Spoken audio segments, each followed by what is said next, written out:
This is Middle East Brief with Avi Kaner, your daily intelligence update on what actually matters.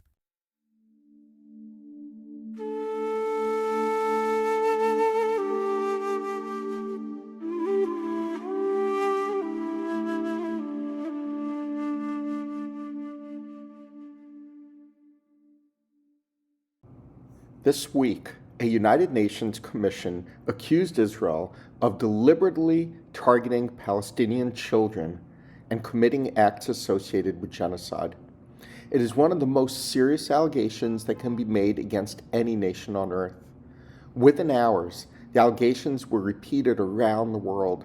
Newspapers reported them, television networks discussed them, activists amplified them, politicians cited them, and social media spread them like wildfire.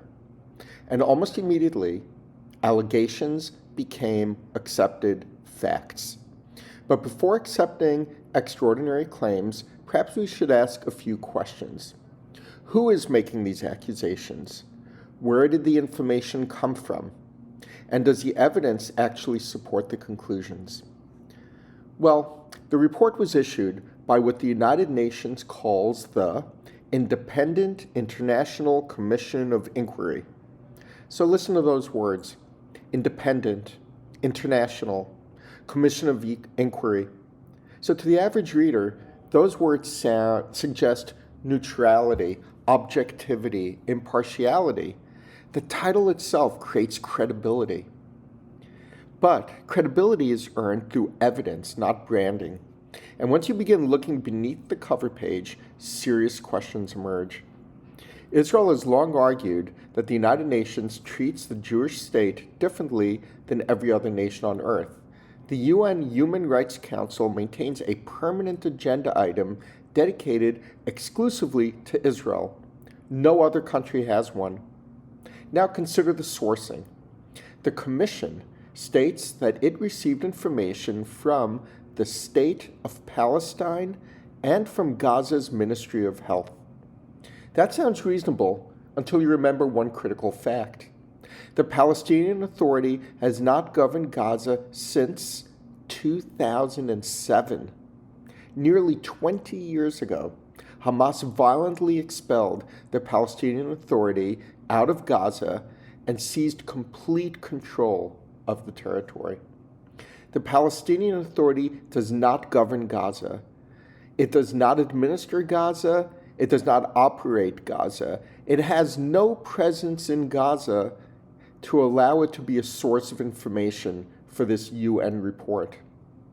And Gaza's Ministry of Health is not an independent institution.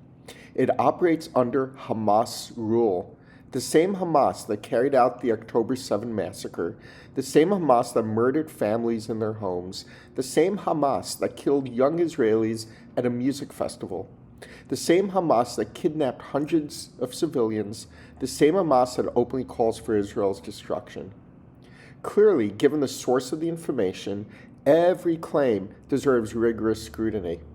Instead, most readers will simply see these letters: UN, and that is enough.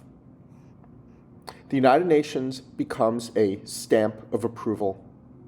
The allegations become facts. The conclusions become accepted truth. Most people never examine the methodology. Most people never read the footnotes. Most people never ask where the information originated.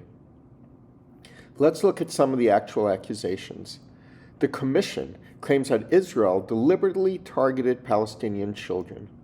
The report points to a high number of child casualties, sniper incidents, drone strikes, and the use of large munitions in densely populated areas as evidence of intent.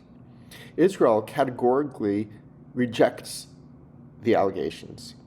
Israeli officials argue that the IDF targets military objectives, not civilians, and that Hamas deliberately embeds military infrastructure inside civilian areas, making urban warfare extraordinarily complex. The report also advances allegations connected to genocide, arguing that the scale of harm inflicted on children threatens the future of Palestinian society. Again, Israel rejects the accusation completely. Israeli officials argue that the war began after Hamas's October 7 massacre, that Israel is fighting a terror organization rather than a people, and that the report ignores the battlefield realities created by Hamas. The commission also focuses on maternity wards, neonatal facilities, and reproductive healthcare infrastructure. It argues that damage to these facilities harmed future Palestinian births and endangered mothers and infants. Israel responds that the report largely ignores medical evacuations, humanitarian coordination efforts, many field hospitals, vaccination campaigns, and the fact that Hamas operated within and beneath civilian infrastructure, including hospitals.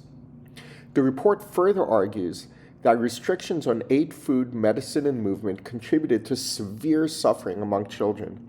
Israel responds that Hamas has repeatedly diverted resources, exploited civilian suffering for political purposes, and prolonged the conflict through continued military operations. Reasonable people can debate these competing claims. That is precisely the point. These are disputed allegations. They are not established facts.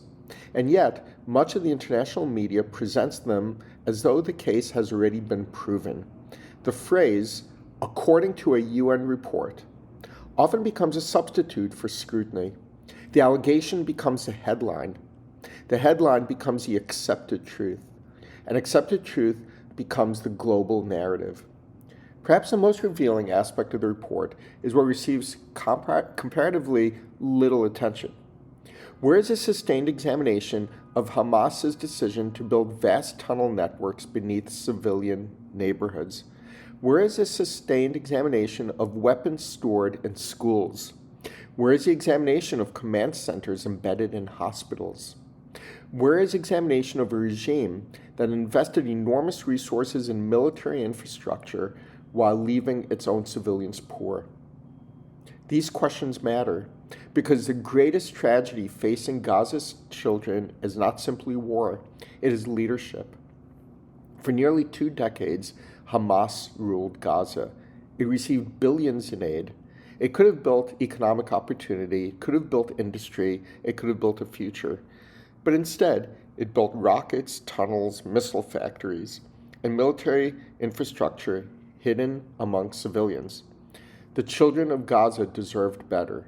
They deserved leaders who valued their future more than their usefulness in a propaganda campaign. The undeniable truth is that Hamas committed war crimes and crimes against humanity on October 7 and beyond, including murder, hostage-taking, torture, abduction, attacks on civilians. These findings exist, yet somehow they rarely generate the same global attention. They rarely dominate international debate, and they rarely become part of the permanent narrative. That asymmetry is difficult to ignore. For many Israelis, the concern is not criticism. Democracy should be criticized. The concern is that a report carrying the words Independent International Commission of Inquiry creates the appearance of neutrality while relying significantly on information originating from institutions operating the Hamas terror group rule. The concern is that allegations become verdicts before they are tested. And the concern is that once the United Nations places its seal on a narrative, much of the world stops asking questions. Many see this as a modern form of blood libel. The mechanism feels familiar: extraordinary accusations, institutional endorsement, global dissemination, and near total indifference to contrary evidence. Whether one agrees with that comparison or not, there is no denying the power of international institutions to shape public opinion. That power creates a responsibility to be rigorous, balanced, transparent, and fair. The suffering of Palestinian children deserves honest reporting. The suffering of Israeli children deserves honest reporting. And the world deserves investigations that seek truth, rather than confirmation of a predetermined narrative. This UN report is not impartial fact-finding. It is yet another example of a broken and biased United Nations system. This is Middle East Brief with Avi Kaner. If you want clarity, not noise, follow and share. Continue the conversation on X at Avi Kaner. Back tomorrow